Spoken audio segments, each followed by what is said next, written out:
Oh, what do we got going? Here we go. Let's do this. Good. Ooh, that isn't the one I wanted.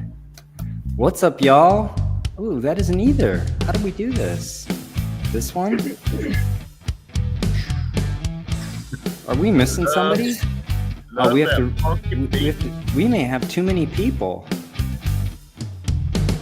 No, you pay for This layout. Oh my goodness! None of the layouts are here. Is that enough? No, we lost somebody. We lost Rick. Where'd Rick go? Is it not our fault though? I don't know. I don't think it's our fault. Oh, not our fault, I think. What's up, y'all? It's Dr. Paul with Liberty Hill Comics. We're here for episode 50. We made it, guys. Amazing. 3 of us started the show with full heads of hair and now have no hair. I still have mine. It's been an exhausting year, an exhausting 50 episodes. It's a good look, Dr. Paul. You know, Rick. Thank you. Yeah, Dr. yeah. Well, I just figured a lack of hair is a sign of intelligence, is what I was told. Has to be, right? Yeah. We're gonna do a scientist here. Who wore it better later? Actually, yeah. Welcome. I'll tell you what. I am full of gratitude. I am full of appreciation for all kinds of things, and that's going to be my theme for this show. Just talking about all the things I feel so fortunate to have. And I'm going to start by saying I feel fortunate to have all of you with me today. And Phil is going to join us in just a little bit. Okay. We invited Jerry. He tried to move his schedule around to join us. His wife and he just wouldn't let him. His wife wouldn't let him come play. He said he would try to jump into the chat later. So these are all the folks that we've had on in the past year, most of whom I've just basically met in the last year. So I'll start by saying I'm really appreciative for all of you, especially Phil, who isn't here at the moment, but with whom I came up with the idea to do this show. And then I want to extend from there to say thank you to all of the people in the chat and viewing, and how fortunate I am to have all of you here with me, with us, and how full of gratitude I am that you tune in and that you care that we have anything interesting to say at all. So thank you. I was looking back to see when the first episode I watched was, and it was episode 4. But I look back at episode 1 and I saw Don Carter. I saw I Am Starman. I think Ben was there. I mean, people that have been here the whole time. Absolutely. So my hats off to y'all for having to deal with Paul for 11 months. For real. It's been over 12, actually. So our first show was in February of last year. Why don't we just go around the table, let everybody say hi. I don't know if the order's the same for everybody, so I'll read you off in my order. Jim, why don't you say hi to everybody and tell them where they can find you?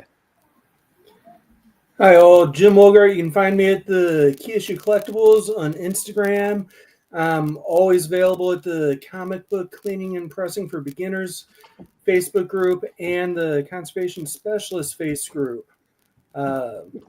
I'm thankful for all the contacts and just I've bounced between communities this past 3 months or so. And I just want to say I'm so grateful for the new communities I've found in that time. It's awesome, isn't it? It really is. It's been a change, but I'm glad, instead of getting discouraged, I found people to actually uplift and encourage me to keep moving forward with this instead of just throwing my hands in the air and walking away. Well, I knew of you a year ago, but we hadn't yet met. So I'm really appreciative for having met you in the last year. Shelby, you're up next, man. Say hi to everybody. Oh, you've got your hands full. Should I go to somebody else? No, that's fine. I was just doing a little lotion. This was the No Pants episode. Oh, no, this is the 50th episode. Oh, boy. No Pants episode. Oh, boy. Hi, Mom. Can't take Shelby anywhere. Yeah. You can take the boy out of the country. You can't take the country out of the boy. Just say Louisiana. There you go. Hey, everybody. I'm honestly, this has been the greatest community I've ever been a part of, and I've been a part of a lot of comic book communities over the years. And this has definitely it has been just an incredible experience, and I love the way we've evolved over the 10, 11 months and everything, culminating into some things that we'll talk about. But yeah, I just thank you, Paul. Thank you, Larry. Thank you, Phil. Hey. Awesome show. For starting this and everything. We do not have to wear pants now. Optional. I think it's a Texas thing. But Shelby's another person I didn't know a year ago. And almost more than anybody, how fortunate I am to have met him and to found a collaborator for the book, and a tremendously talented co-author, and someone with whom I've become very close and deeply appreciate, and a really good friend. Yeah. And you've actually been to Casa de Shelby. True. It happened. And this room is messier than it looks. I'll tell you that he's got some original art on the back wall. Right over his right shoulder, there's a Fred Hembeck that just blew me away. Wow. So we'll have to do some other day, more of a show and tell on that. Larry, say hi to everybody. Hey, everybody. It's Larry, and you can find me at Flying L Comics. So, hey, Jim, I think your microphone is muted, just so you know. There you go. All right. Yes, the microphone is muted. My horrible acoustics in my house. I can hear my daughter getting ready for bed upstairs. Nice. Oh, yeah. Yeah. I just didn't think everybody else needed to hear that. Okay, we appreciate that. Yeah. But hey, that's great to see everybody, here all together. This is the first time Rick and I have been on together, and same with Jim. Yeah. So it's awesome. Captain Larry's been one of my OGs, somebody I met actually before we started the show. And when Phil and I had the idea to do it, I said, I think that this cat will be a really good co-host for us. But he travels a lot. He may not be the most reliable week in and week out, but he's definitely somebody we want on the team. I try. I'm home right now, and it's awesome. And when I'm in Germany, though, it's hard because it's like 2:30 in the morning, and the static I get for waking people up, because apparently I'm quite loud. I don't. I've been in your presence. I don't feel like you're that loud. Well, apparently through concrete walls in the German houses, my voice travels. I tried to move everything down to the cellar, and I was denied access. Maybe they should build thicker walls into houses. Also note, it is illegal to dump your recycling on Sunday in Germany, and it's generally the country entirely dies. There's laws against vacuuming. You can't make noise. You can't do anything. You can't even bring a rake into your yard. I love it. Being loud on Sundays is verboten. It's verboten.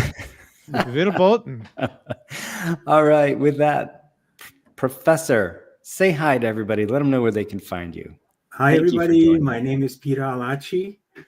I was on spring break all week. Oh, nice. I got a chance to read.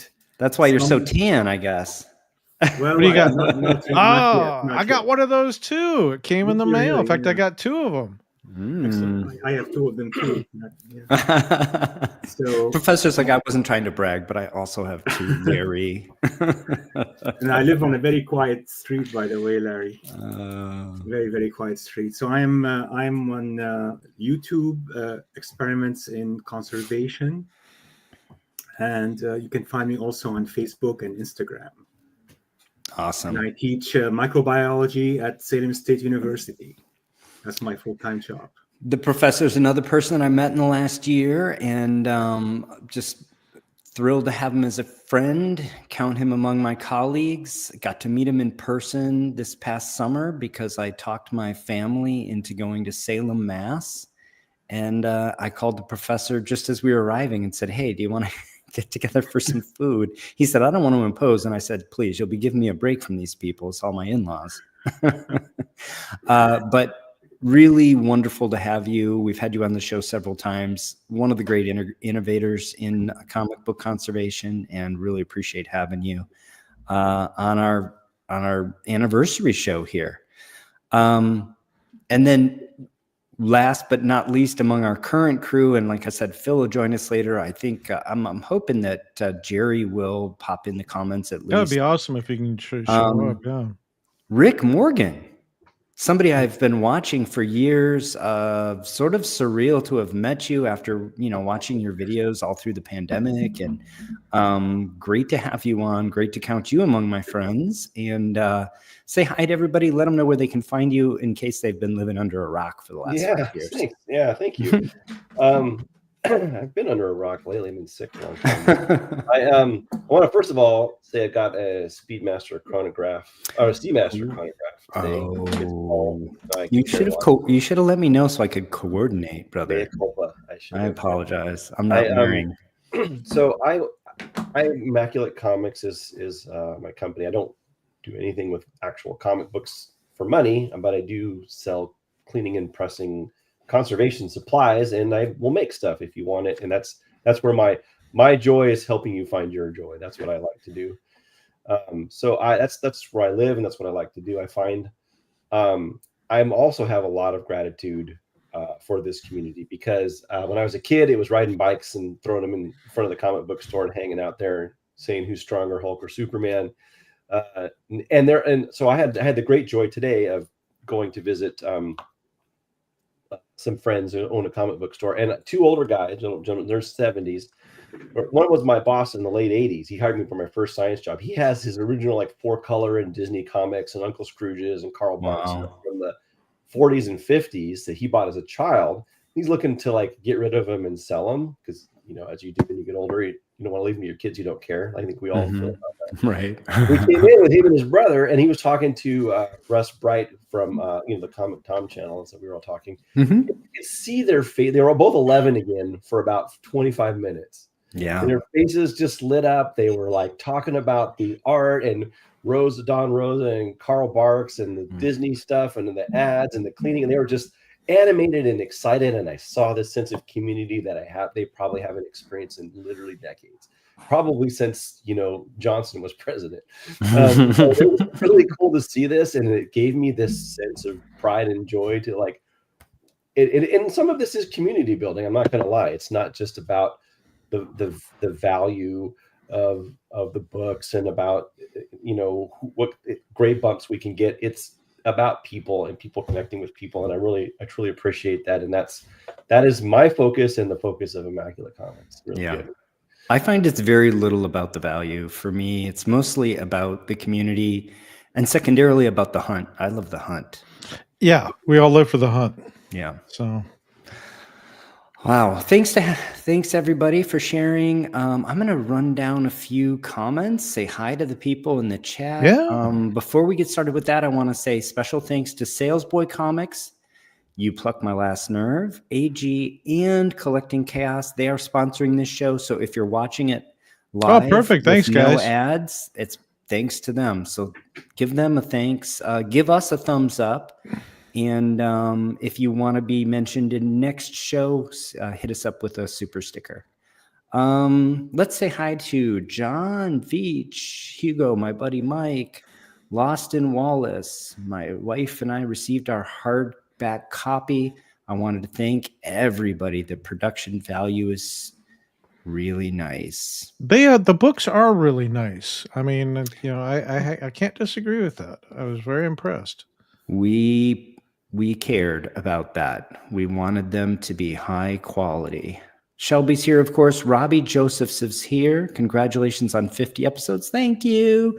And we're truly amazing. That's very kind of you to say. Don Carter's here. Congrats from him as well. Let's see. My buddy David Starman's here. I hope you had a great birthday, man. See Jason's there. Collecting Chaos is here.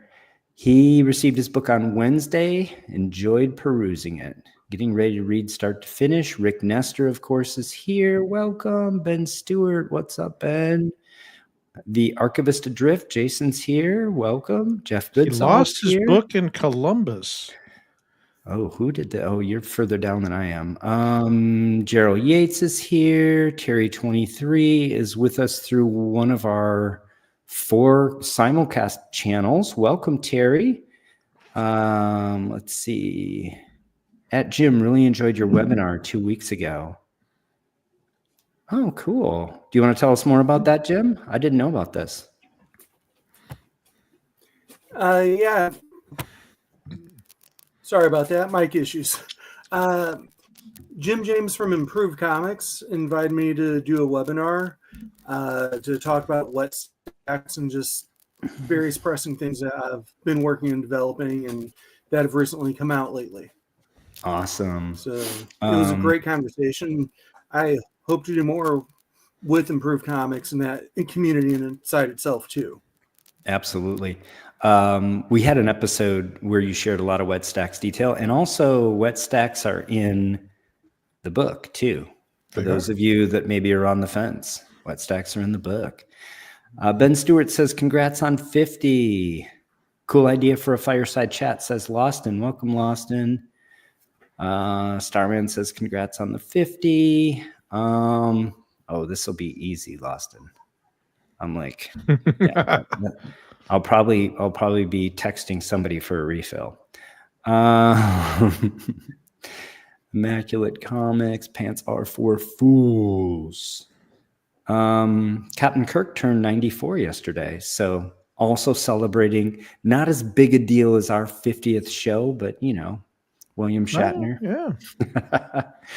Loston says, I have original art in the studio. One is a drawing of the spirit by Speaking of Eisner. Another is an inked Conan by Alfred Alcala. Oh, those are some catches. Yes, Rick. I received an autographed photograph from Dick Van Dyke 2 days ago in the mail. Oh, wow. I saw that. Reaching out to his personal assistant. He doesn't do autographs typically, but I've been in touch with his personal assistant for like 7 or 8 months now and talking back and forth with him. And he finally gave me Dick Van Dyke's home address, and I sent him a photograph, and he signed it and sent it back. He's 99 now. Wow. So, That is amazing. Yeah, and he's by far one of my favorite all-time actors. In fact, I was Rothenberg recently, and I watched Chitty Chitty Bang Bang, Larry. that was like my one of my first movies as a kid to watch. I will say, I don't want to interrupt the stream here, but I will say I watched this movie as a kid, and I don't know if anybody remembers. There's this child catcher, whatever his name. Oh, I had nightmares from him. Yeah, and so he looks in this basement, this little window, and he's got this cage he puts kids in, right? And he's looking down, and he's looking for kids so he can eat them, right? And so I'm looking at this, and I'm watching this show, and I was horrified as a child. I'm walking through Rothenberg, pretzel in one mouth, Wurst in the other, cruising around. I saw this thing, and I dropped my food. I'm like, a cold chill went over me. I saw that window, and I looked over. I saw those carts right there, and my world just started spinning. Wow. The town this place was filled with. I'd forgotten about this movie, and like this horrible cold came over my body. Oh, yeah, I had childhood trauma from that movie.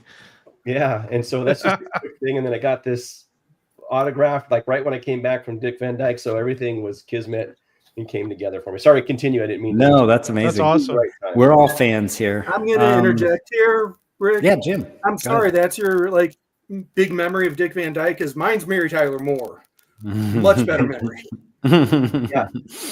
Yeah, that she's up there too. You cannot. It's impossible to not love Mary Tyler Moore. Yeah, Jason here, I highlighted this comment because it really hit on something that's been a central theme for all of us and something we've tried to build into the community is collaboration. We've been openly sharing, trying to build a community. I have some slides later. We have a couple things to share with everybody. But that's one of the themes is definitely open collaboration, sharing, and putting out there what we're doing so that others can learn from it and build on it. Right? Like, I could come up with the greatest way to do something. And if it's obsolete next week because Jim figured out a way to do it better, awesome. Right? That's where we're trying to all be. So it's great. Challenge accepted. Unbothered Kitty says, congrats on 50. That's friend of the show, Kat. Thank you. Rick says, oh, Rick. Still waiting for it. Uh-oh. I'll have an update for all of y'all here in a moment. So I'm letting Paul get through his. I'm trying to get through this without politics, but Rick, if Canada was the 51st state, you would already have it. So just saying. I hope everybody takes that correctly. Do I have to say elbows up now? Lawson got his signed copy. Vulu, welcome to the show. Says what a lineup we have. Jeff Goodsall's here. He says the Hulk, obviously. I don't know. Let's go around the horn. I actually think Superman. I think Superman. Hulk is fine too. Jim, what do you say? Superman or Hulk? I think Strongest Superman. there is. Superman. Shelby. Oh, Superman for sure, Superman. man. Larry. Superman, yeah. Ooh, Peter. I would say Superman. Oh, Rick's going to be the only one who says Hulk. Yeah, Hulk. I don't even know why that's.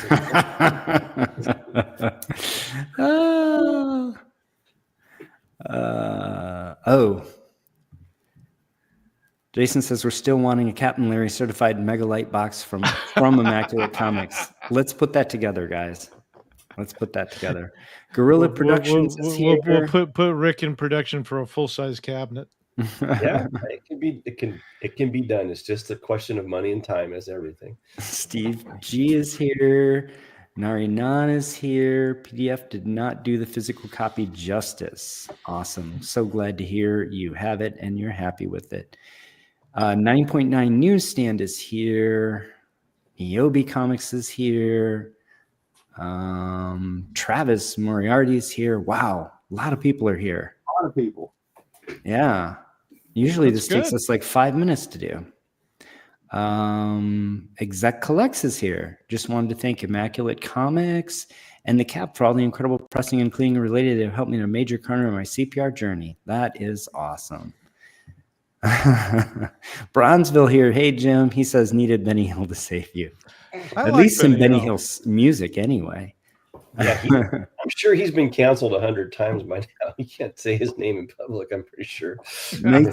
Knights of Old is here. I'm not sure if I already said Collecting Chaos. Wow. Thomas Cap says, what's up, everyone? All right. I think that's everybody. If I missed you, I'm sorry. That's a lot of comments, more than we normally have. Great. So here's what I thought we'd do. We're going to do a very quick, what's it worth? And then we're going to go around the horn. We're going to do some, what are you most proud of for the previous 12 months? What are you looking forward to in the next 12 months? So a little looking back, a little looking forward. And that'll be our show. So I have slides for a few folks. And like I said, I'm going to do these ones pretty quick. We're going to roll through this conserved comic book pretty quick, but we'll get to play our game. We'll let people guess what it sold for, and we'll have fun. So Action Comics number 41, this conserved copy on the right sold in the last week at Heritage. The Blue Label sold in the last year also on Heritage. So we've got a nice comparison. So what's going on? Action Comics 41, October of 1941, one of the last pre-war issues, but war was on its way. There's actually a couple of wartime covers even before this one. So it's really getting into the swing of the war era of the Golden Age. I like to talk about sort of three periods of the Golden Age. There's a pre-war period, the war sort of jingo period, and then the post-war period, maybe the Atomic Age. Median grade on this one's 5.5, 91 universal copies, another 21 restored. Not an especially valuable book, but, early action, pre-war. Here's this beautiful Blue Label. This one is from the complete collection of Christine Farrell. And so it auctioned off just a few months ago. Beautiful copy, obviously, 7.5. And here we have Graders Notes, light spine, stress lines to cover, light cover tanning, staple tears, tear with crease, right center front cover, very light stained bottom of front cover. So, I mean, 7.5 for somebody do the math for me, 85-year-old comic book, something like that, close to it. Close. Wow. Off-white pages too. She put together a hell of a collection. I feel fortunate, speaking of feeling fortunate, I feel fortunate to have a couple of the books from her collection, and they're still not all auctioned off. There's going to be more of that to come. This one sold October 26th for $5,000, $40. That's with the buyer's premium. And I think that's right in line with this book from a beautiful collection. It's a nice looking book. It is, and it's a cool cover. Not a war theme, but very action-packed, very dynamic, and very much of the, faster than a speeding locomotive kind of style. As far as I know, I don't know if Superman was actual flying yet at this point, or if he's still leaping. So I'm sure someone will let us know. Depends on when the radio show started, because that's when the locomotive, blah, blah, blah, and all that, I believe. Wasn't it? Yeah, I think that is when he started flying, because they had him flying in the radio show. So then he had to start flying in the comics. Yeah. 43? Maybe sooner, though. That's what I was thinking too, Paul, it was closer to, it wasn't 41. It was closer to the beginning of the war. So he's still leaping here, not flying. Here's our book of interest, and you'll notice it's really a nice book. It's a nice looking book. In many ways, this one presents better than the other one. I'm going to go back to my first slide. Look at this side by side. Look how dingy the non-conserved copy looks. The conserved one shows really well. Just kind of yellowish and just kind of not nearly as bright and vibrant. Here's an example where the cleaning really made this book pop. So what was done to it? Tear with crease, left top, back cover. Crease bottom of front cover. Conservation includes cover reinforced and cover cleaned. It's unclear to me why the grader's notes say there's a tear with a crease. Like, if you're reinforcing the cover, you should have sealed that tear. Maybe they're just indicating that there was a tear that was sealed, but it doesn't say that. So, well, the as usual, grader's notes. Well, they're pretty individual. Yeah, there's nothing. They don't have any drop down menu where they just put stuff in. They're actually typing in at the moment. I've found a lot of these now that there's just misspellings and things like that. That told me everything is entered individually by that individual graders. So that's just how they looked at it. Yeah, as usual, leaves us a little bit guessing. Here's some larger images. So the top half of the front cover, look how gorgeous this is. Bottom half of the front cover, you can see some of that creasing on the bottom here, but man, pretty minor. This is beautiful. Yeah, back cover. One nice thing is they cleaned the cover, but they left this pencil mark that says B8/20, probably 820 a date.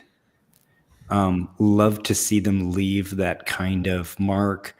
We talk about it in the book, but as a conservator, it's best to leave that sort of stuff, generally speaking. You damage it trying to get rid of it. It's Bottom half. Yeah, it's part of the history. Bottom half of the back cover. Really, truly a beautiful presenting book. So what do you think this one sold for? For reference, the Universal sold for $5,040. So let's put in our guesses in the chat. Get some guesses in. Jim, what do you say? 4,300. 43. Shelby? I'm going to go 3,000 even. $3,000. Captain Larry? 1,700. Professor, are you going to do 1,701? I'm going to do 2,000. $2,000. How about you, Rick? Can I do Is this? Should I do $1? If I You can. I usually announce the closest, and I announce the winner per Price is Right type rules. I'm saying 2,500 is what. 2,500. All right. Let's see what kind of guesses we got. Lots of guesses in the chat here. We've got some people that jumped into the game. Rick Nestor's at 3,750. Collecting Chaos 3,650. Ben Stewart 3,900. Caitlin Lube, welcome to the show, 3,900. Don Carter, 4,200. Carlos Collects Comics, welcome to the show, 3,300. Revolver Comics, welcome, 2,600. Metal Elf Collectibles, man, people like guessing. This is all these people that hadn't said hi yet. Welcome, Metal Elf. Love the name. 2,200. Salesboy at 3,200. Gorilla Productions, 2,750. Loston at 4,500. Vulu, 3,200. Archivist Adrift at $2,001. Terry 23 at 27. Mr. Collector at 2,750. Immaculate at 2,500. Bronzeville at $4,000. Knights of Old at 1999. And my buddy Hugo Danner, 3,850. You guys ready for the reveal? Yes. Boom. Nice. Just over 50%. Yeah. I think it's let's see. 52%. 52%. Well, you could say it's sad. On the one hand, it's sad. On the other hand, somebody got a hell of a deal. They really did. Go ahead. I'm firmly under the impression that restored and conserved books are going to start losing their stigma. They're going to start gaining more value. And I think we've started seeing it a little bit. But with a book like this, just looking at them side by side and the trivial amount of conservation done to it, I think that book deserves better than the value I got for it. Will somebody scroll through the guesses and tell me who the winner is? Metal Elf was closest without going over, but I think the closest was Immaculate Comics at 25. Jerry's here. What was the number? 26. No, because somebody's at 27. Oh, okay. Terry's at 27, so that's within $60. I thought the price was 24. Sorry. No, that's okay. So maybe Immaculate got it then. A couple people pretty close. I think Mr. Collector is probably the closest, but no, Terry 23 is at 27. That's only $60 away. So there you go. Okay. Yep. Woohoo! Thanks for everybody that played.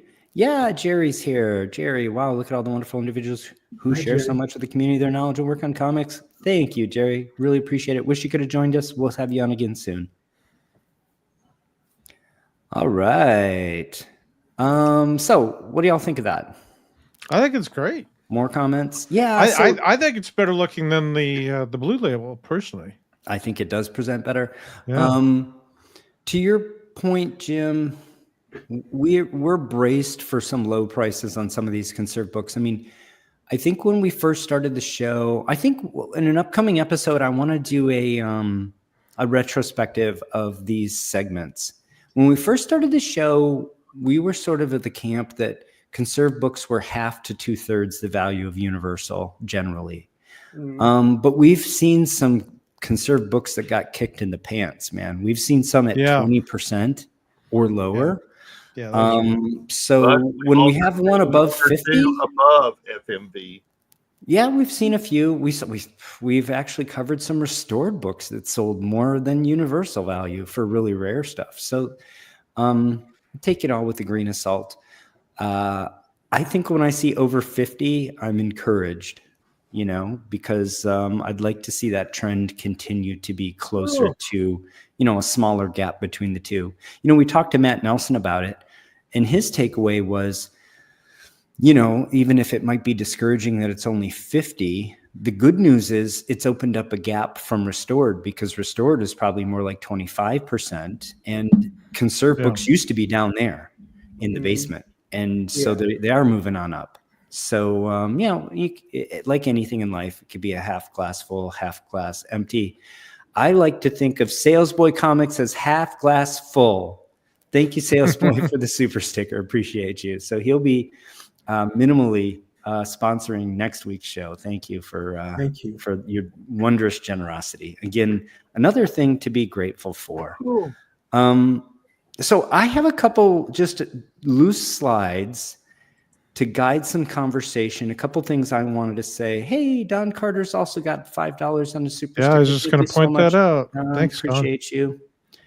A couple of slides just to sort of guide a few things I wanted to say in the 50th, anniversary show / 1 year, more or less.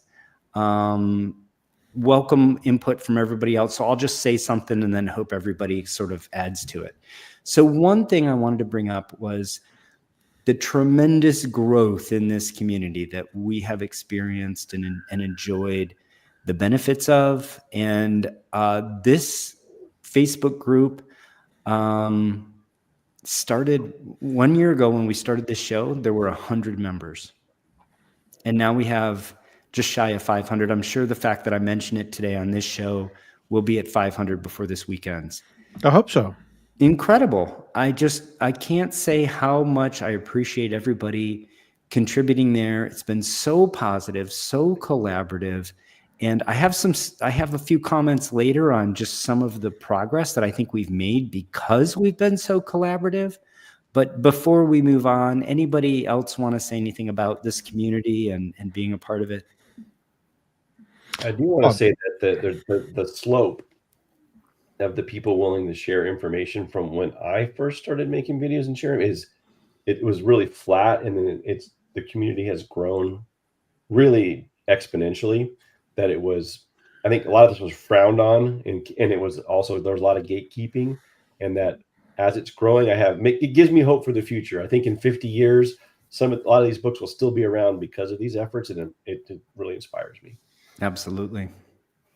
Yeah, we're scientists by nature. We're sharers, right? Stand on the shoulders of the giants that came before and reach for the heavens and try to do something, just try to add to the body of knowledge with the time we're given. Hey, Phil, welcome to the show. There's Phil. I don't think he's got his. I don't think he has his. He's hearing us just yet. Jerry says he has a goal. This is a goal for the coming year. My new goal is to work on books and try to conserve books within universal grade. I might say this a lot tonight, so please forgive me if I do, but we have quite a bit of that in this book. So one of the things we really wanted to key on was, for every technique we talked about, we wanted to tell you how CGC would view it, and we actually engaged Matt Nelson. Every time we mentioned CGC in the book, Matt Nelson read that and said, yes, that's true, or that's not quite true, or that's true, but it lacks context, and I want you to add this or that. So he actually helped us craft some things that said, you can do this conservation work, and as long as you keep it within these guidelines, you can keep it universal. So I think that's a great goal, Jerry. Anybody else want to share? Actually, sorry, before we do that, Phil, welcome to the show. Hey, how are you, man? Sorry, There he is. I phantomed myself in here. Sorry for being late, everybody. No, not at all. Say hi to everybody. Let them know where they can find you. I'm coming to you as always live from the border of Brooklyn and Queens here in New York City, and you can find me on Instagram at Phantom Restoration or at my website right beneath my name. And hi, Rick and Professor and Captain and Shelby and Jim and Dr. Paul and everyone here. I'm looking forward to watching the recap up until this point and continuing into the conversation with all you guys now. We're doing gratitude, things we're thankful for, things we're fortunate to have going on, and we're doing a look back and a look forward. And as part of that, I mentioned earlier before you joined us that I'm really grateful for you, Phil. You were the one with whom I was chatting, and I was thinking I wanted to do this show at some point in the future, and I didn't think I was ready, frankly. And you said, we should do like a show like that. And I said, well, gosh darn it. If you think we should do it, then I think maybe we are ready. Yeah. Let's just do it. So Thank you glad for that saying that. I'm glad that we pushed forward with it. And And- I never would have thought when I saw you at the summit, those many months ago, we'd be on a 50th episode of this Isn't it comic book wild? conservation Yeah. podcast. It's kind of So I really appreciate your friendship and collaboration. And I have another thank you for you later in the show. It'll be a little bit fun. So anybody else want to talk about this community, or, you don't feel like you have to, but if anybody has it, I want to make sure also that everybody gets a chance to say whatever they want to say. I think it's great the way everybody came together and just kind of gravitated towards, really the website, and they're asking all the right questions, and nobody harbors any, secrets or resentments or anything like that. It's all open. You have a question, we answer it. If we don't know, we'll tell you we don't know, or we'll find out. But with all the people that are involved here in this group, I mean, there's no shortage of answers. Yeah, absolutely. It's what we learn from each other is enormous, right? I mean, the wet stacking method that Jim introduced, I tried it the other day. I was blown away. I mean, it's just game changer for me, with the compressor. Yeah, I've got a wet stack here at my feet. That's awesome. Hey, Shelby, do you mind jumping in and accepting Metal Elf, and we'll get one member closer to 500 in the middle of the show? Read my comment. Awesome. Shelby's Shelby's our other moderator in the group. I think everybody here is a group expert in the group as well. And if somehow you're not, let me say this too. If somehow I missed you, please forgive me. There's a lot going on. There's a lot of people in this community. If in any of the lists I'm making, if in any of the thanks I'm giving, I missed you, trust me, it's not an omission on purpose. I'm not trying to block anybody or be a gatekeeper. I just have a lot going on. I forgive you, Paul. Thank you. So next, wow, what a year it's been. This is incredible that we were able to put this together and get it out, and there's been so much support for it. And really, Shelby has been, again, a great friend, an amazing collaborator, really brilliant guy, great writer. Shelby, why don't you talk a little bit about the first book on comic book conservation? All right. Well, Jack was over here, and somehow he found a Shelby's Comics pen. He's running around with it. Yeah, one is I think it was a natural evolution of the group itself, because I know that I learned so much from Jerry and his videos, and of course Rick, and then when I discovered Paul and Larry, and I'm a researcher, I'm a scientist. I spent freaking 12 years in college, man. I took notes. I wrote down notes. I had a notepad and pencil, and and I took notes, and I started putting together my conservation videos based on those notes. And then Peter came along soon after, and and it started with Paul and I just talking about, hey, a couple of people have reached out and said, love your videos, but have you ever thought about writing this stuff down? Put them back. Great. Thank you so much. I hope everybody liked their rewards. I put a lot of thought into those and the bookmarks and stuff. So I really hope y'all like those. The rewards are great.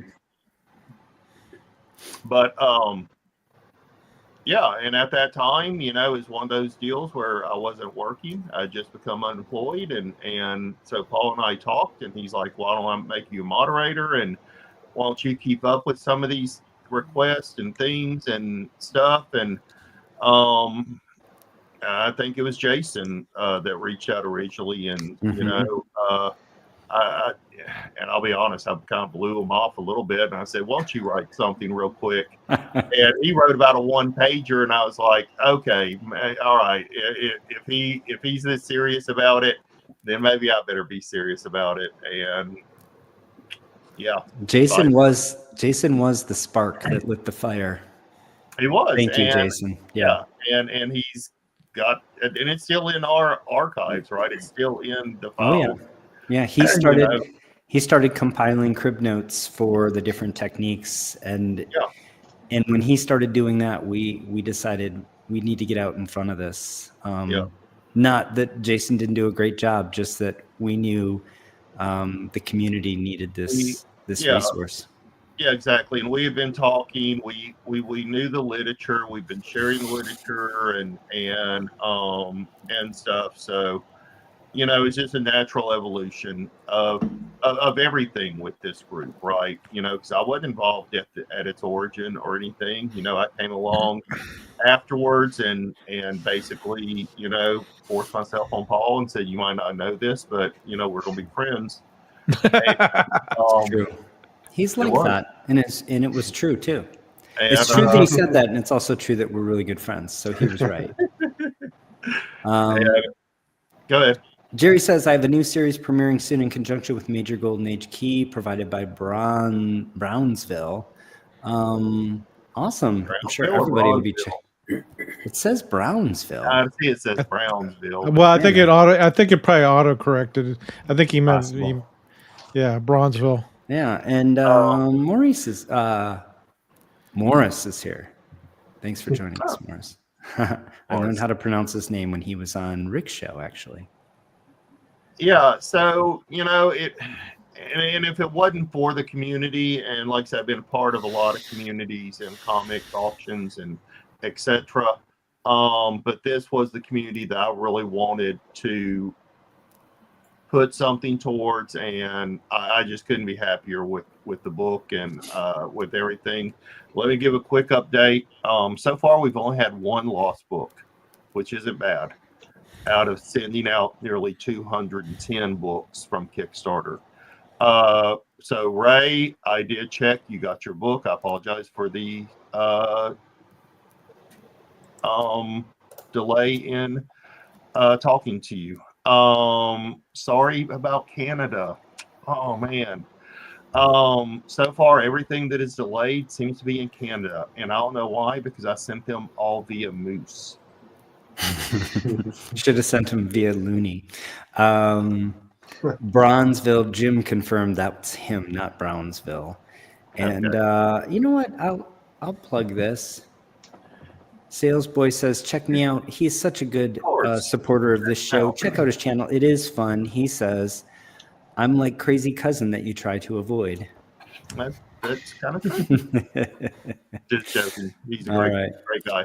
And then Jason, I did check on you. You're right. Somehow it got lost in Columbus. I don't know why. I don't know what's in Columbus. But good. Thank you all for your. We've gotten so many texts this week and stuff from people and everything. I just talked to Susan. Susan's super excited. Jerry reached out to us this week. So go leave a review on Amazon, please. That'll really help us out a lot. And I miscounted. I thought for some reason we only ordered 25 of the deluxe editions, but we ordered 30 of them. So I actually have about 4 extra copies if anybody's interested in the deluxe edition. Yes, deluxe edition. The other 2 are available on Amazon, but deluxe edition just have a few left directly from us. That's the signed limited to 30. Super sweet. That's actually the one I have here. I'm just gonna say it. I love our Canadian friends. We have a lot of Canadian friends on the show. Appreciate all of you. Rick says, speaking of all the Canadians, it's okay if it's late as long as I don't pay 25% tariff. I think maybe 200% is coming pretty soon. No, you shouldn't, because I've shipped to Canada for many years now, and I think I know how to do it without them doing that to you. So I hope they don't do that to you. And then also, I did notice there's a few delays with Netherlands, Japan, and London. So, I mean, we had books to go to. No, we had many countries. 6 copies go to the Netherlands, Japan, the UK, Wales, other places in Asia. Absolutely. Other places in Asia. So, yeah. All right. So thank you all. Appreciate you. Appreciate you, Shelby. Thanks for everybody that contributed to the book, many of whom are here on this panel, many of whom are here in the chat. Thank you all. Let's move on because we've got a lot to cover today. Here's something else I wanted to talk about. Oh, yeah. Leaf casting in comic God. books. So I think leaf casting is sort of end game for comic book conservation in many ways. I think other people sort of view it that way. Kenny Sanderson went public with leaf casting 2009, and he claims that he thinks maybe somebody did it before him but wasn't public with it. So he doesn't claim to be first leaf caster of comic books, but he couldn't give us details of who that might be, and we couldn't find any evidence of it. So there may be somebody before, it probably was. A couple years after that, 2, 3, 4, not 5 maybe, I'm not sure, the Myers were doing some leaf casting. Jerry the Jitterbug, if I'm not mistaken, went live 2020, 5 years ago. So basically for, 15 years ago, we had kind of one person that was public. Then 10 years, 5 years after that, we had one more husband-wife team. Then 5 years after that, we had Jerry. So we're adding like one person every 5 years. The professor let us know that he was doing it like 4 years ago, but not public with it. So I put him here. So basically the state of the comic book conservation in terms of leaf casting, when we started this show, the Myers weren't active. They had more or less been put out of business by losing that lawsuit, which then they later prevailed on. I don't know if that's gonna get flipped again. Who knows? But regardless, it was Kenny Sanderson and Jerry. Yeah, that was it. It was Kenny, as far as was publicly known. It was Kenny Sanderson and Jerry rather.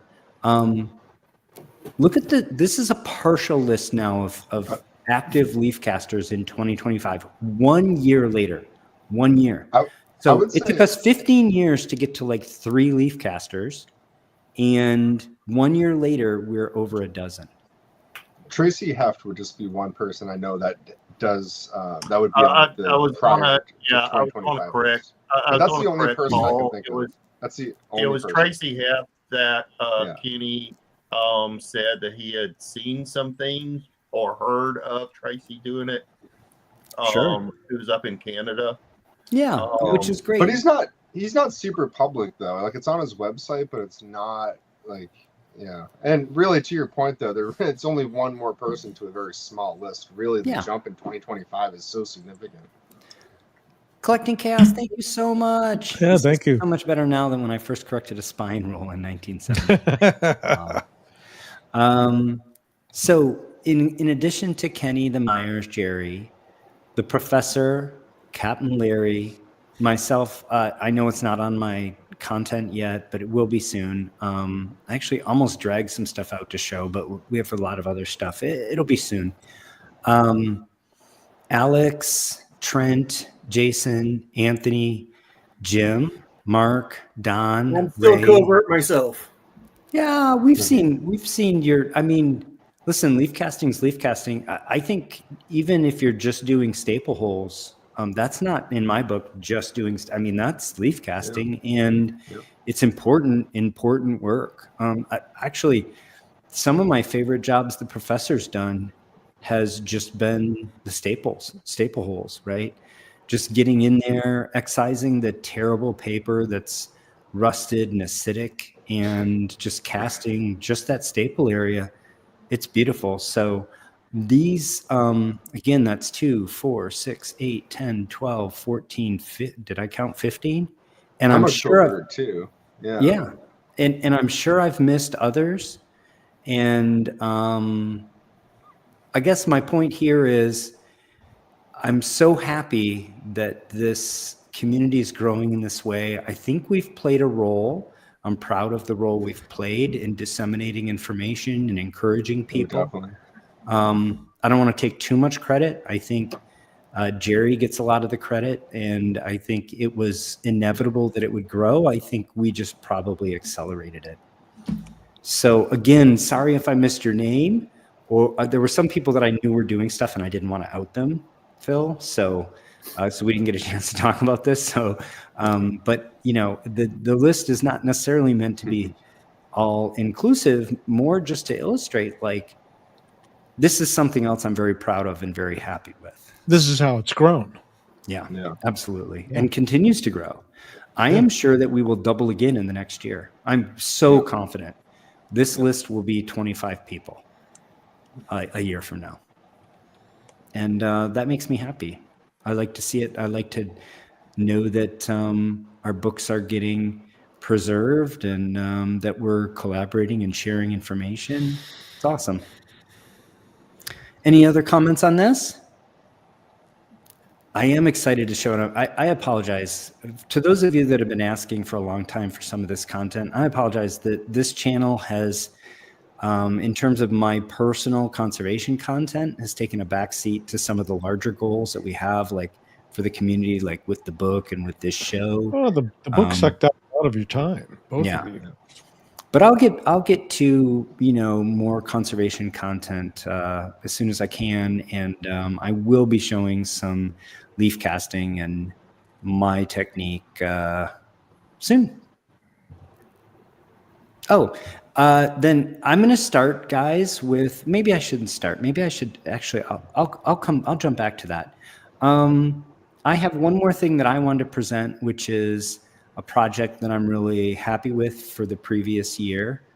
I will go ahead and say, since I still have the mic, what I'm looking forward to is what I was just alluding to, which is putting together more content, conservation related content for the channel, for all of you, and interacting with you. Those are the videos that get the most views, they get the most interaction, and that I have the most fun because I'm actually in the studio doing stuff. So I have some slides for the professor, but since we were just on slides for a little bit, why don't we go around to the rest of the team? Oh, I have also slides for Captain Larry. Why don't we go around to Phil, Jim, Shelby, Rick? You guys can jump in Poe, but just let us know something you're really proud of from the last year, something you're really looking forward to in the coming year with respect to comic book conservation. Do I have to call on somebody? Bill, I think. Bill, Is it, you want me to go? All right. Yeah, Phil goes. He's volunteered. I think honestly, the Tech 168 that came in from a Reddit post, and someone kind of said, "Hey, you should send this to a professional." It was me and someone else that they referred to, and just to like, it's a cool book. It came back a 5.5. It was just basic spine roll reversal, dry clean and press. It wasn't anything crazy, but just to like get to see that book coming from a collection that was found in an attic. It was kind of like the classic tale that we like as comic collectors, that we like to see, know a story associated with something. And the grade on the book was significant, a 5.5 for the first, for the origin of the Joker for that book that's a heady grade. Mm-hmm. And then I guess on a related Batman note, something I'm really looking forward to too, and I guess like it's kind of more public now. I guess I'm kind of putting myself in the spot, but I'm in that shadow phantom category for also been doing some leaf casting on the side, but not really making it public because of a few reasons. But a book that I have here that should be right. he didn't get the no pants memo. Also, the producer's going to be furious with them. The producer told us never to turn our back to the camera. Oh no! Well, sometimes you got to break rules to show cool books. So this is me, putting myself on the spot. This was a book that came in for a client. It had a lot of restoration on it. It was I believe it was a C5, which for us that that's Wow, that's a lot. How you're going to do anything with that book? And it was a 1.8 C5. We were hoping maybe a 1.0, but it didn't come back a 1.0. It came back a 0.5. But a 0.5 of this book, as we can, a 31. Yeah. This is a great leaf casting candidate. So with the help, in all likelihood, because it won't be spot cast, it'll be full submersion of my leaf casting machine that I have here. Yay! Within the next I'm not going to make it an official timeline. Let's but just very say this shortly, year. in the near future. Yeah. Within the near future, I'll have this book to show and other books to show, and I'll be officially and publicly offering leaf casting. I'm right on the precipice. I took a few jobs in, but I'm very excited to be working on this book. I mean, and I see copies of this when you're at a show, and like you see people that walk by a booth, and that's the book they're pointing at, because it is just one of those books. It's definitely one of those books, man. It's a surreal moment for me as a little kid, and I have the Batman from the cover of Tech 33 right here in my arm, and I'm a little biased. I think it's a better cover than 31. I understand he's brooding, but this is a full image of Batman. But obviously, if I like this, you got to think how I feel about something like this. Oh, this yeah. is as cool as So it gets. that's a great book. I think this is the best cover of Detective unreal. ever. It's unreal. That's my personal opinion. Awesome. Thanks for sharing, Phil. Jim, to get to do that. One thing that you're proud of from the last year, one thing you're looking forward to in the coming year. Oh my God. Last year there were two big things I'm proud of, and I'm sure pretty much everybody already knows both of them. Finally launching the Seventh Stone. Mm-hmm. I'm really proud of that product. Awesome. It's a very specialized product, so I understand why sales for it have been a bit sluggish. But actually being able to remove oil from cover stock images and everything, that's been a big one. And being able to mass produce it and have people be able to get replicate the results. Awesome. The other big one for last great product year, and in the book as well.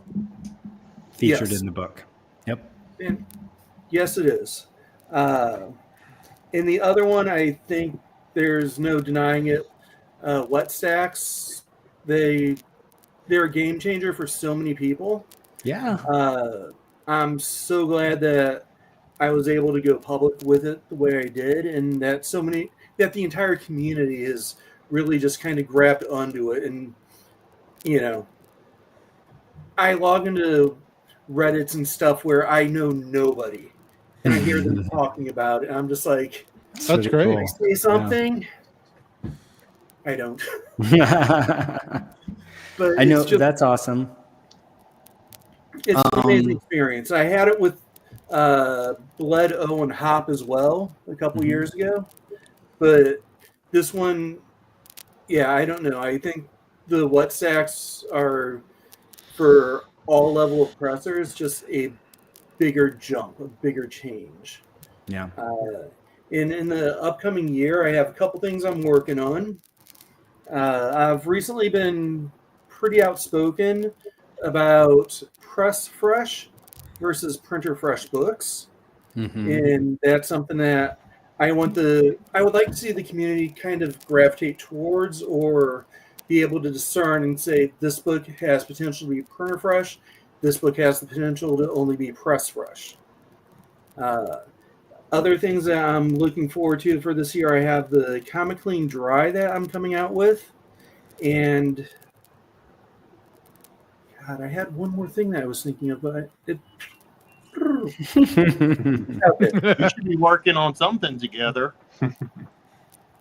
I do have I'm currently working on the outline for a book that I plan on publishing hopefully by the end of the year. I want to give it some time because the market's got a bunch of new books hitting the shelves, and quite honestly, I don't know how I'm going to compete with your book there, Shelby, Paul. It is too damn good. We've talked about it. I think that the outline you've carved out is very unique. I think there will be a lot of non-overlap. I was interested in the idea. I think it's a niche that that a lot of, not niche being small, but just like a way to carve out your own space. Right. And I hope we can publish it through Liberty Hill Press. So we're looking forward to collaborating. Yeah. Definitely where I'm aiming for it. Yeah. Awesome. Yeah, I'm excited, and it's really taking Jim's products and techniques and just showing you the practical applications, right? I mean, that's what it really is. I mean, our book will show you general and things like that. But we don't get into Jim's products and stuff. A whole lot. Other than this is something you can use, right? But something very specified towards those products. A deep dive. Elevator pitch is Betty Crocker cookbook for comics.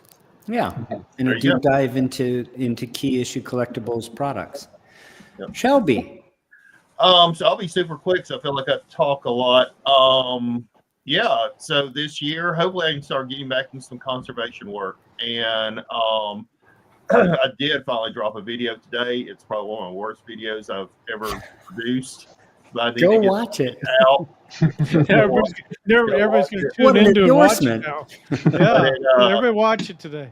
It was for the convention I went to, the con I went to last week. So it's just like a 10-minute video, just overview of the convention. I'm looking forward to that, actually. Q&As that I recorded later this week.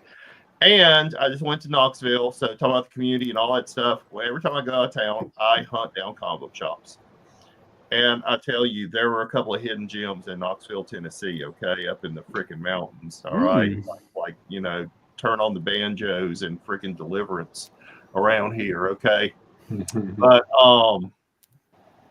those of y'all may not get that reference. Anyway. No, we get it.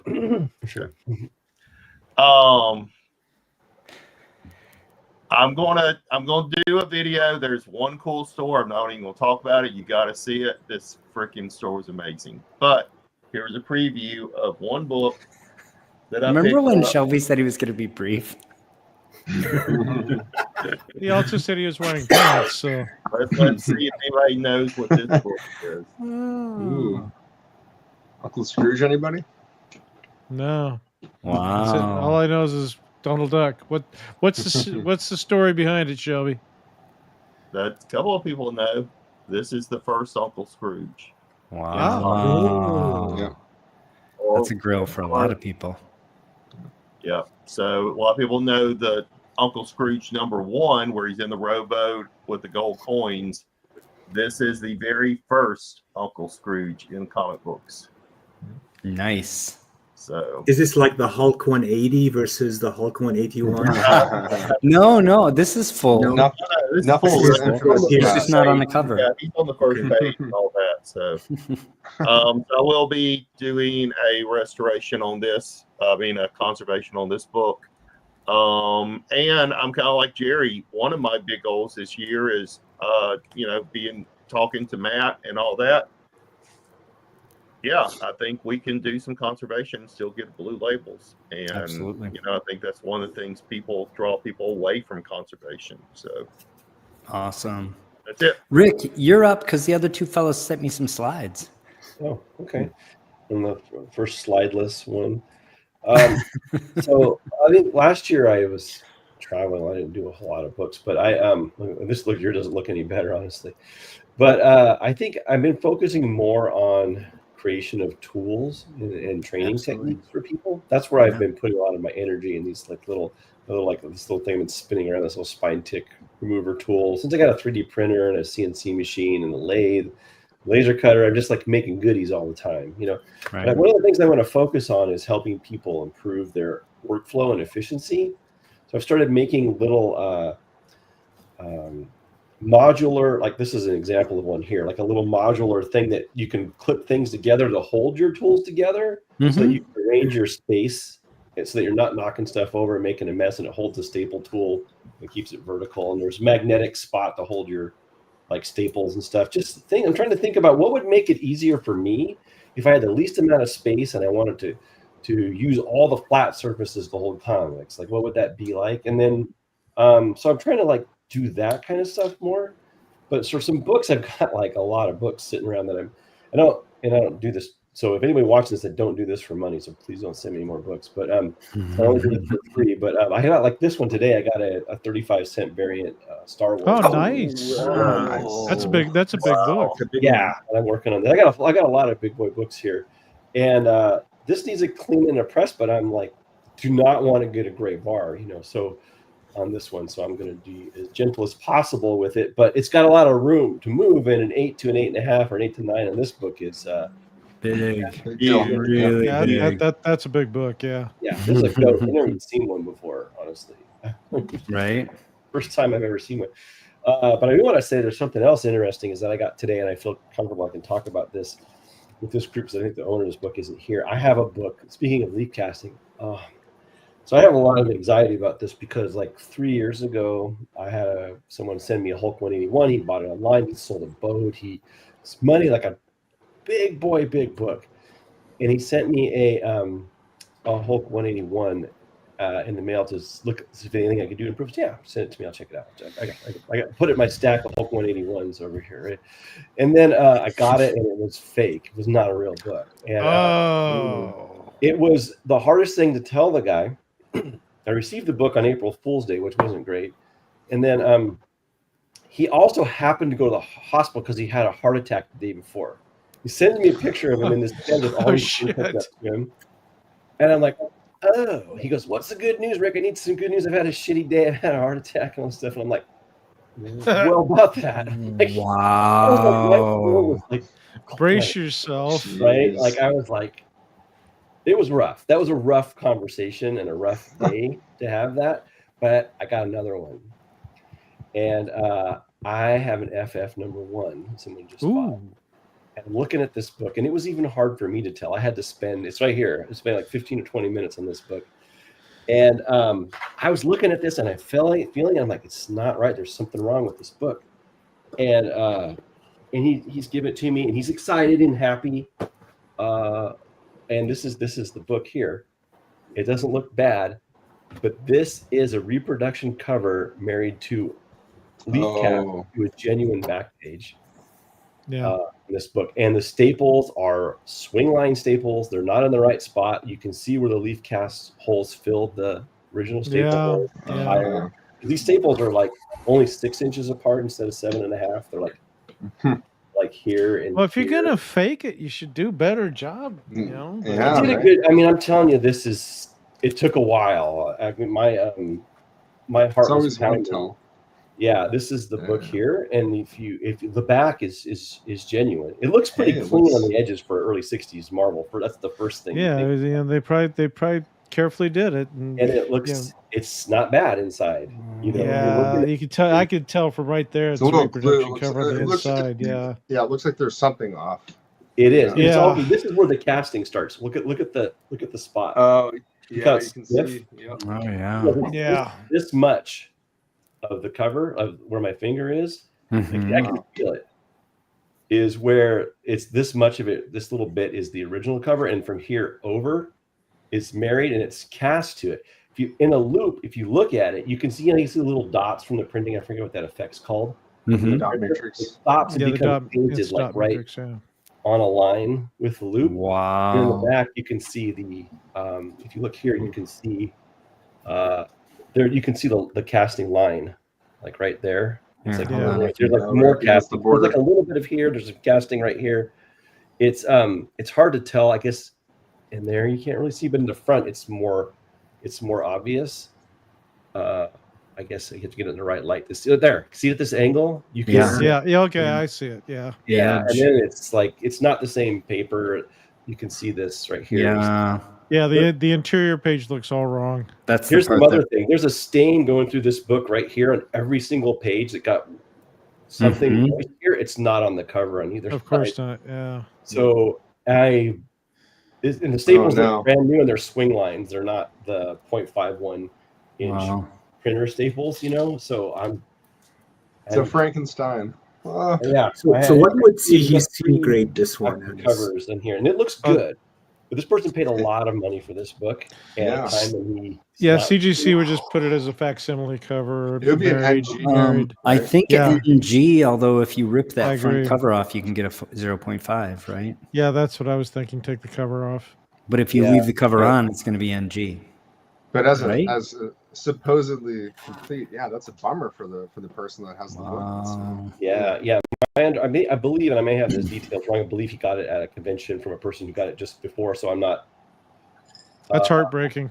Yeah, I'm not sure that's traceable. I'm not sure. You're used to seeing an original book that might be trimmed or something like, that it's original, but it's been messed with. But something like that, where it is such a significant portion of the book that's not original, the front cover. And it's a clear case of deception, right? It's not like I accidentally cleaned this book and forgot to tell you.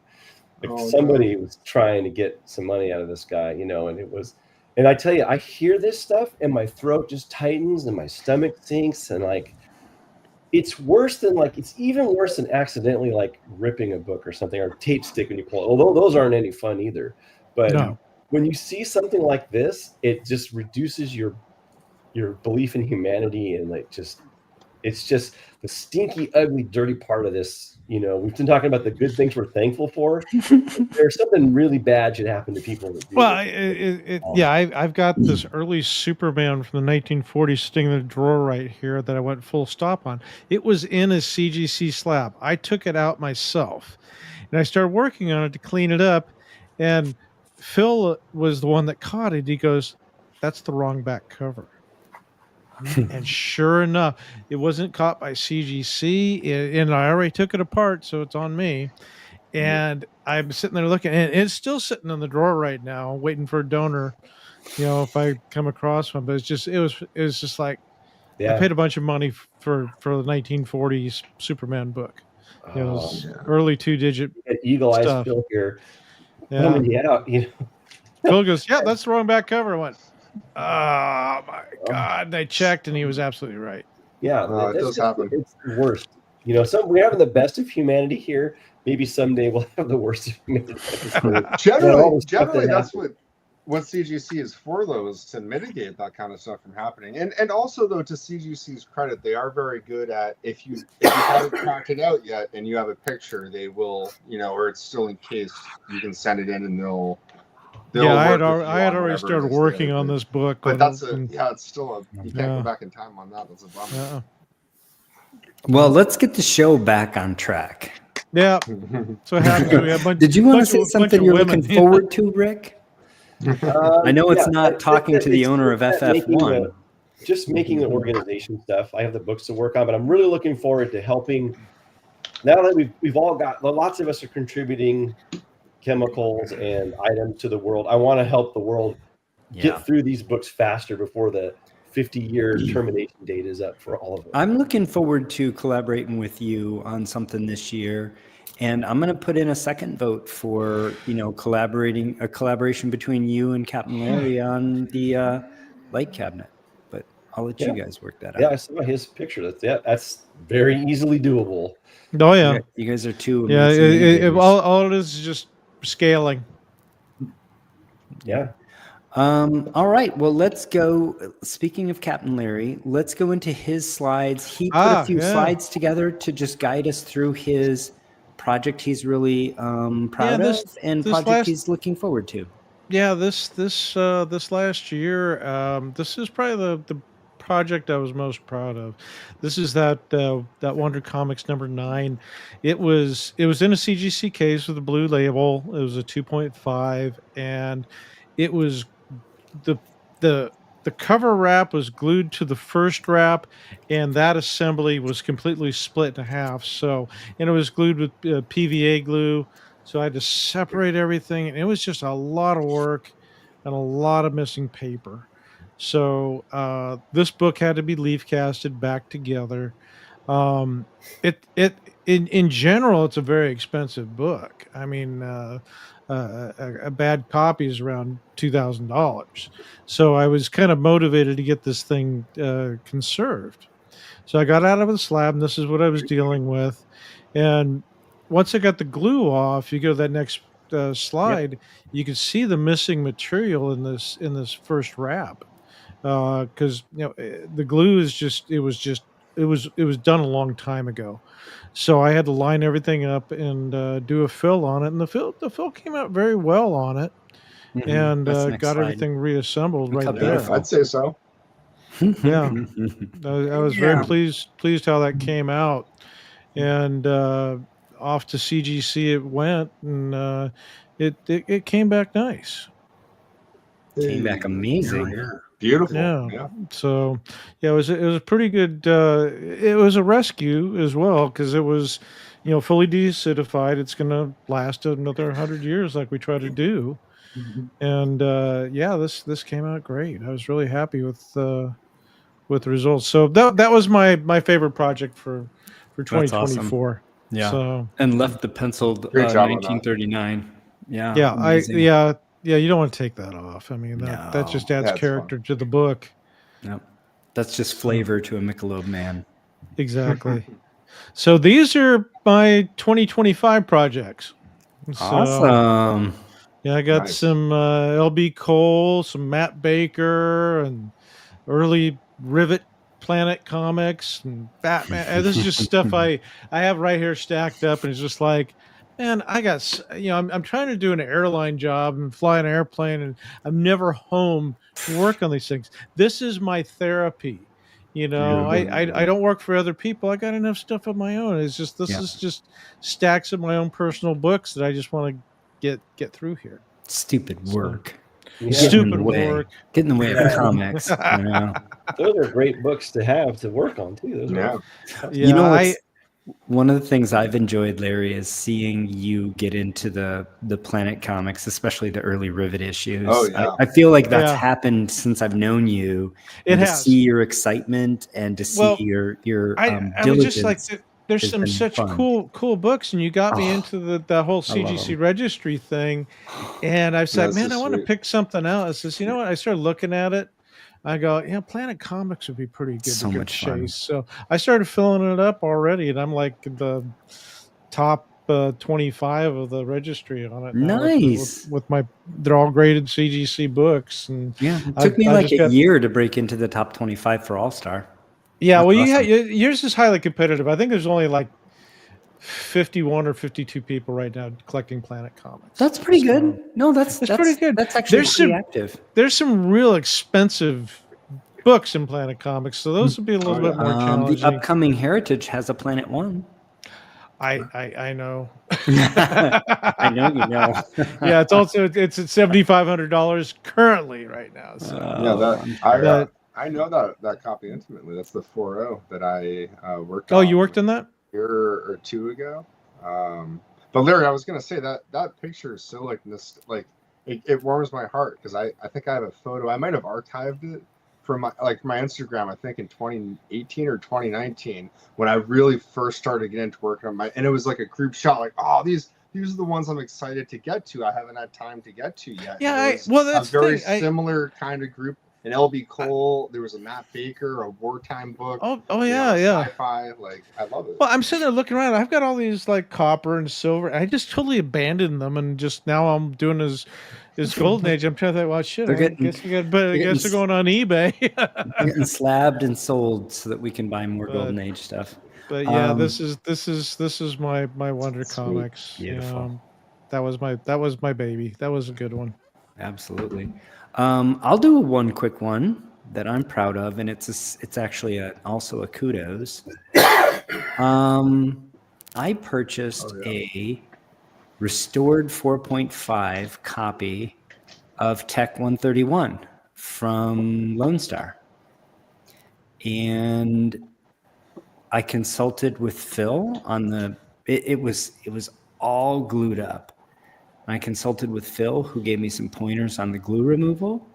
All the glue removal techniques are in our book, so I won't bore you with them. But look at this. Wow. I went from 4.5 purple. Granted, that's their estimate. That's great. Right? To here. Universal. Heck yeah. Yeah. It's a beautiful presenting copy. It really is. And I'm super proud of that. Relatively small job, but one look that at the grade. I mean, that I haven't going from a shared on the purple to channel a blue. before. Yeah. Beautiful. So similar to your project, where you went from purple to conserve, but bumped 3 grades. I bumped 2 here, but went to blue. So yeah, super happy mine. with that. Yeah, you should be. Yeah, mine just had a lot of material that I had to recreate. Yeah, and like I said, I wanted special thanks to Phil, who advised me on that, and turned out beyond all of my expectations. It was a great candidate. Yeah, it really worked out well. So, Professor, Yes, you prepared some material for us. just a few slides, hopefully. I know that book.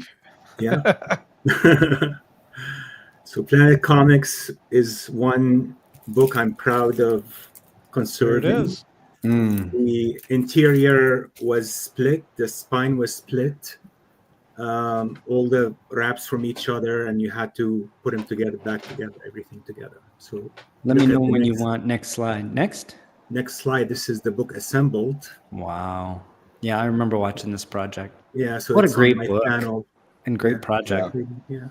Planet Comics number 54. Beautiful. And then,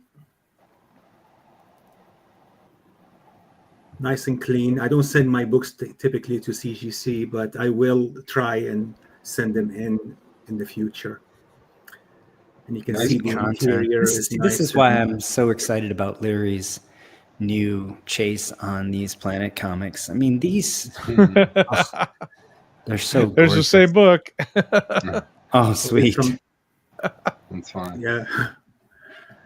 So I did some leaf casting on the spine of this book, and all the interior, the wraps, the 2 pages of the wrap came together with a Tengujo tissue, essentially. Nice. So it was time consuming to do, but it was a fun project, and it's on my channel. People can watch it. Absolutely. It's rewarding. That's the best. Very rewarding, yeah. It's rewarding. Yes. And Detective Comics number 162. Yeah, 162.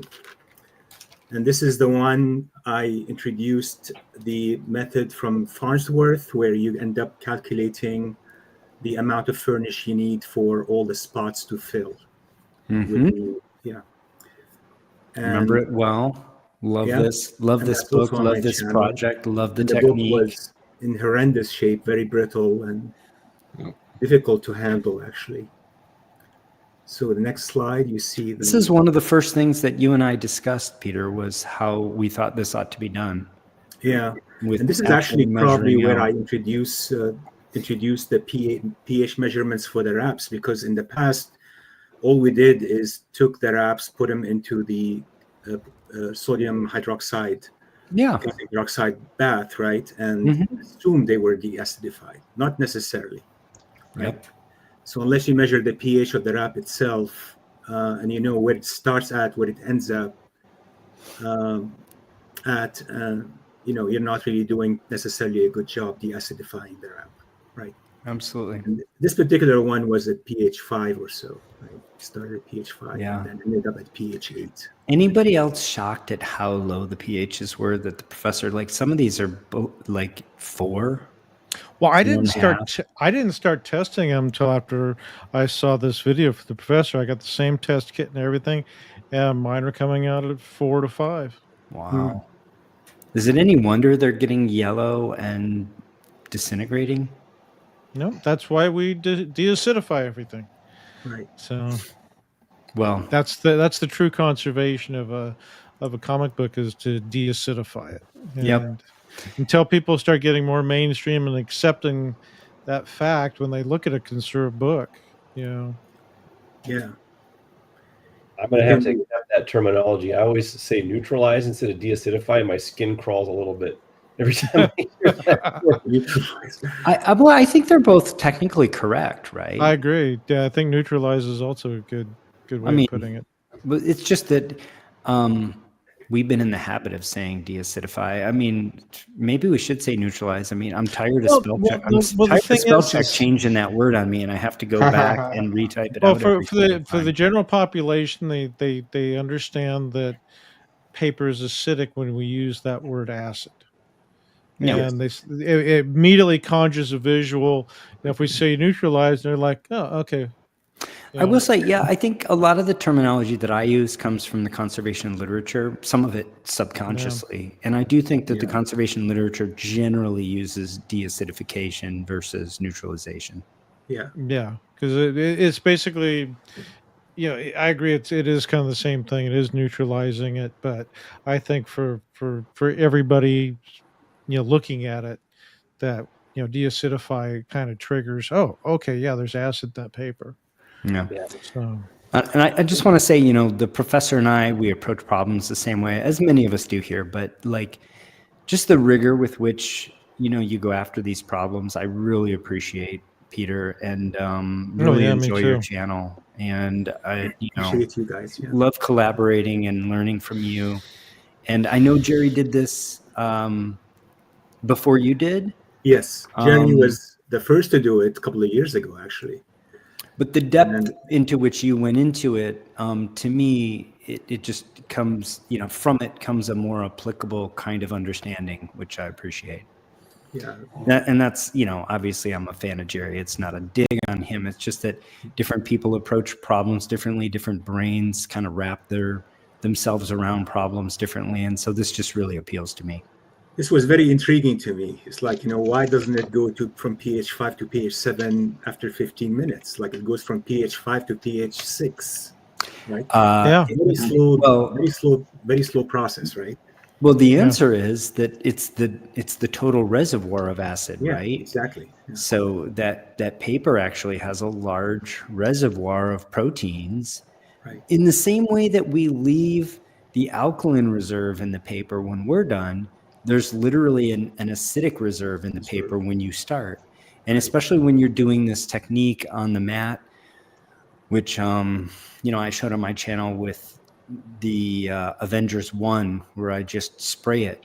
The total volume of alkaline buffer that you deliver is not that much. And the reservoir within the paper can actually overpower it. Yeah. Which is why measuring it is so important. Just love it. Yeah. So I'm down to like 3 strips right now. I need to find more of this VWR pH paper. It's the best paper available right now on the market. Yeah. Yeah, I bought the same kit from Amazon. So did you? Yeah. Oh, good. It's there. It's back on Amazon. Okay, good. I think I have like my body weight in those strips. Somewhere but I'm bromothymol blue. I just had like the drop. These strips are a great idea. I had like put it on the paper itself. I would drop the indicator because bromothymol blue goes yellow at like 4 to 5 and above like 6.5. It turns blue, but then you've got a blue spot. Yeah. You gotta get the non-staining strips. Yeah. Oh no, this is just a dropper, like a liquid. Okay. Itself, not on a strip, because the strip you're not measuring the pH of the paper. You're measuring the pH of the water that came of the liquid. Yeah. Right. And so I would drop it on the paper and get a little drop on there, and of course then you got to wash it off of there, which you can do, but it's not easy. The strips is a much more convenient, much better idea. Yeah. Let's see if I understand this question. Preference for starting pH when begin a wet cleaning. So usually we're washing with a deacidification alkaline bath around 8.5 or thereabouts. It can be a little bit higher. Mine's a bit higher than that. Mine's upwards of 11. I've done 9 to 9.2. I don't think I've gone higher than that, but that's for full submersion. If you're doing spraying, you could do higher. Professor, shall we go to the next slide? Sure. This is the leaf casting I did on the cover. I never get tired of seeing it. It's pretty cool, yeah. If you go to the next slide, this is the finished product, basically. Trimmed and folded around the rest. Yeah, let's do this. It came out great, Professor. Put it up here for a moment. Oh, you got it right there. Yeah. Beautiful. Yeah, that came out great. Yeah. That's awesome. Love it. You saved another one. Saved another one. It's probably heading to CGC soon, I hope. Well, that'd be great. I just want to see how they grade your work. Yeah. I think, we can learn a lot from doing that. would be nice here. Nice to know. And this is the inside. Shows the splash page and the centerfold, and then the back page. Now, Awesome. did you deacidify all your pages, Professor? Yes. Oh yeah. Yeah. Yeah, all went to about 8 pH. Okay, great. Perfect. Yeah. And then Wonder Woman. I have it here too, number 24. Got some. This is the second series of Wonder Woman, number 24. I had 2 of them. And this is the book, how it looks like now. Oh, looks great. Wow. Wow. Love me some H.G. Peter. Love me some Wonder Woman in bondage. It's great. With the mask. And this is how it looked before. So you can see a lot went into fixing it nicely, right? Yeah, these are the type of books that I just look for that have these just broken spines. Nobody wants them. Yeah. It's kind of like I look at it like a Charlie Brown Christmas tree. It just needs Yeah. some love. Yeah. Just give it some Absolutely. love and fix it back up. I think I paid like $120 for this book. And Yeah. And the next Ad slide for All Star 36. This is the leaf casting I did on it. Beautiful. The interior. Yeah, that came out nice. Yeah. I didn't bother stain the pulp in this case. The pulp. Yeah. Yeah. I think that's where there's a fairly significant division among some of us. Yeah. I mean, Look- Jerry feels really, I think Kenny does too. he puts as much energy into that as the bonding and everything else, and Kenny Sanderson as well. I want to get it so it's not jarring, but Yeah. I'm much less concerned with a perfect color match. This for me is beautiful. I think one of the things I like about it is that I can actually see the work you've done. If Well, the the- work you did disappeared because the color match was so perfect, how would I appreciate the work you did? You wouldn't. Yeah, and wouldn't you see might it say, so well, much. you'd appreciate it because it's invisible. And, Yeah. for some people, that's fine. Again, I'm not saying it's wrong. I'm just saying it's personal preference, right? Yeah. Well, leaf casting in general it's graded on the how we're improving the structure of the damaged book, Right. and the color is just eye appeal. CGC does not grade on color. I Yeah. mean, you can Right. make it purple. I don't recommend that, but they're not gonna fault you on it. Well, the question came up this Probably the past worst week. choice of colors to pick. No, the question came up this past week. There was an area on a book in the Facebook group that was missing paper, and that area was normally black, Mhm. and the question was, should I leaf cast it with, should I mix up a furnish that includes, like say black construction paper as the pulp? Right. I wouldn't. I Um, wouldn't. So I can show you an example of what I did here on the flash Ooh. comic, right? Yeah.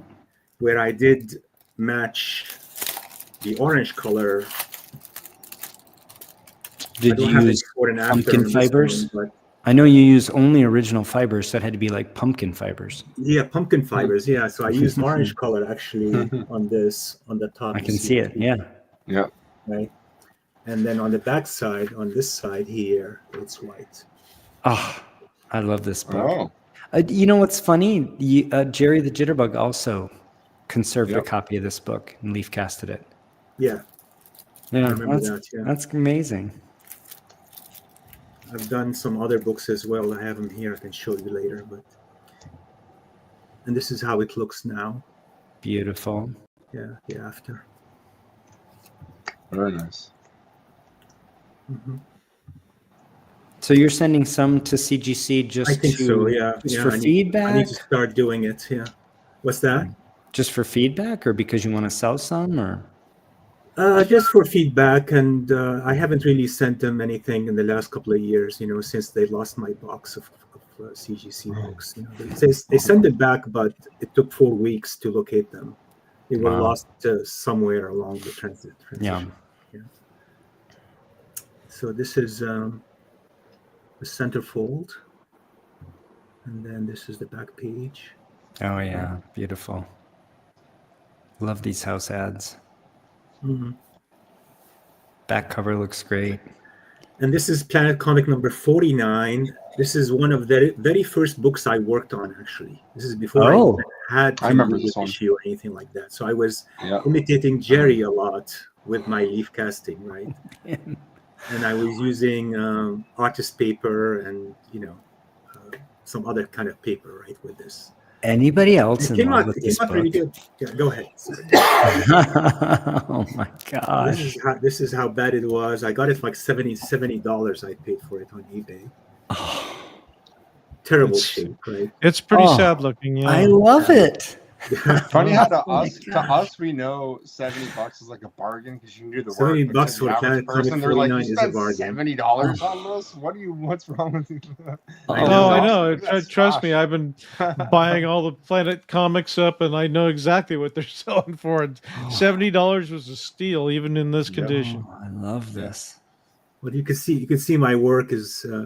So this is how it turned out at the end. Nice. Oh, Yeah, very looks nice. great. Yeah, it's Very got nice. great eye appeal. Yeah, Yeah.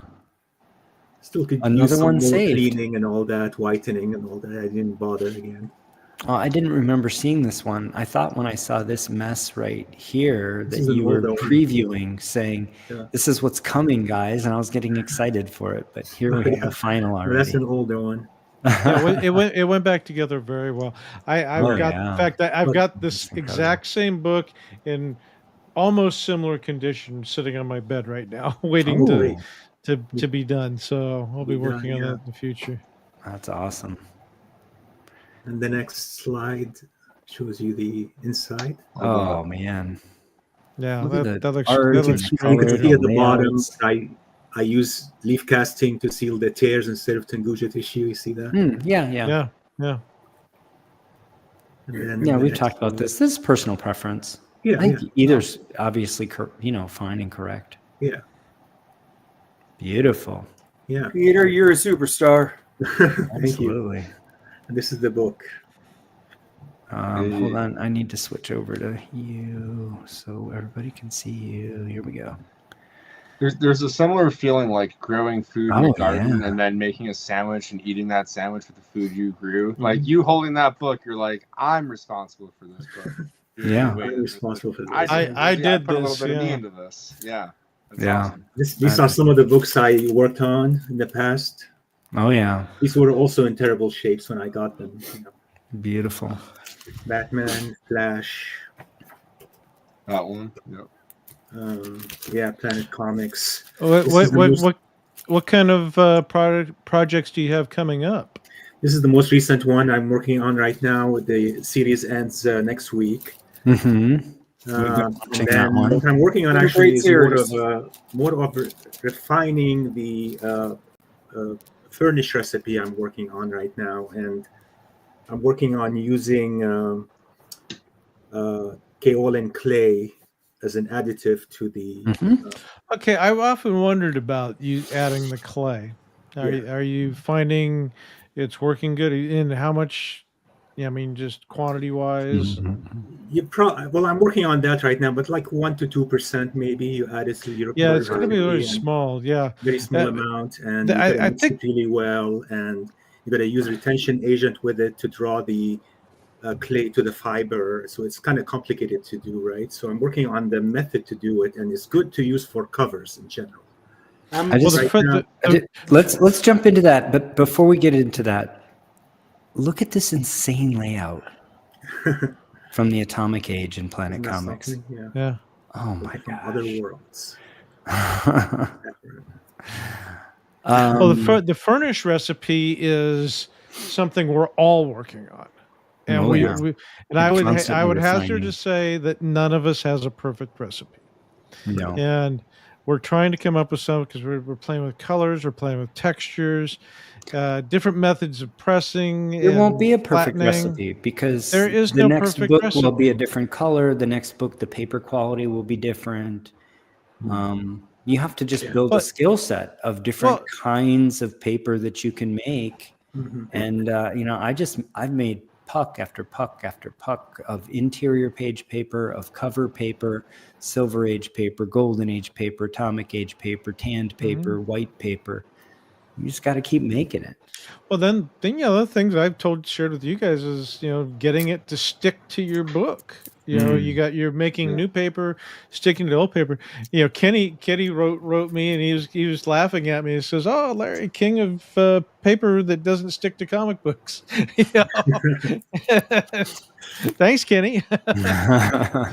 But yeah, it's just you're gonna run into all these different roadblocks, and you got to overcome them one at a time. I think I have not struggled with that one as much, Larry, and I think it's because I'm using extreme pressure immediately after I cast. Yeah, see, I don't have the press that you have. Yeah. So those big copy presses, or what some people call a book press, unless you can wrap your brain around engineering really well, I don't think most people appreciate how much more pressure that is than putting all of the weights in the gym on top of something. We're talking we're talking like 100 times the pressure. I'm not exaggerating. It's an enormous difference. And I think that's, when you look at handmade paper, that's one of the tricks, is they put it under extreme pressure while it's still wet. And that's a big part of the hydrogen bonding and locking everything together. Yeah, I think I'm just going to, because I found a copy press, but it was like 250 miles each way to get it. And it's like $250. I'm just thinking, well, I can probably build one using a 20-ton press and a little bit of engineering. Yeah. So you can actually save some money. I'm gonna turn this around. I have a Beaver press right here, hydraulic.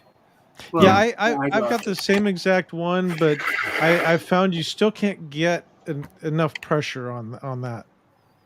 The professor and I both have that one too. Yeah, I have it, and because if you got a full wrap laid out, you need a much larger size. Size-wise, and I've played with it, and I crank stuff down.